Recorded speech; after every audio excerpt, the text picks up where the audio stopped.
let's say that the life you want is a beautiful garden. Let's say kind of a symbol, the life you want to build is a beautiful garden. You want a healthy garden, a luscious garden. You want flowers, sweet fruit, trees, vibrant plants. You want that beautiful garden. To make a beautiful garden, you need two things, really only two things. You need seeds and you need the right conditions for the seeds to grow. So the seeds, that's mindfulness. That's self-compassion. That's compassion for all beings. That's acceptance for all beings. Those are the seeds from which everything can grow from.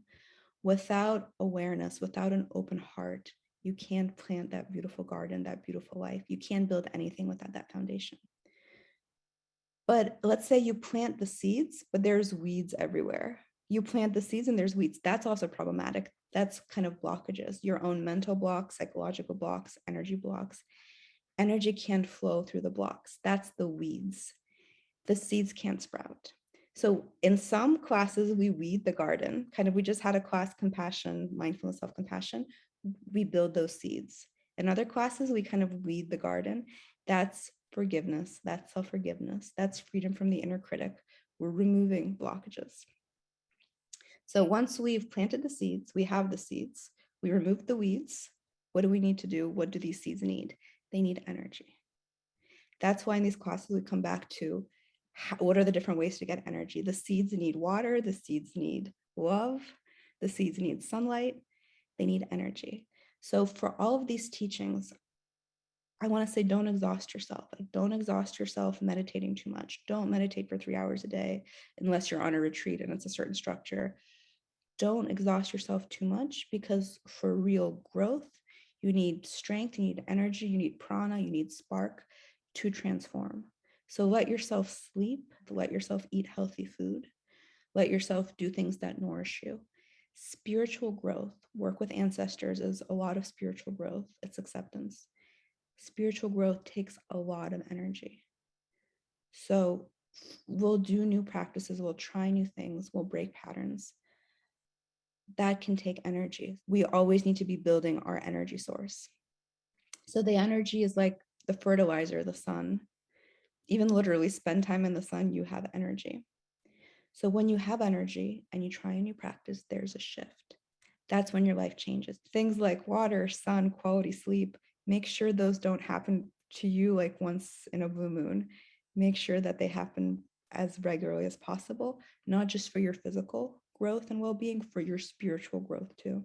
Again, changing takes a lot of energy. Finally, for a garden to grow, you need the soil, you need the earth itself.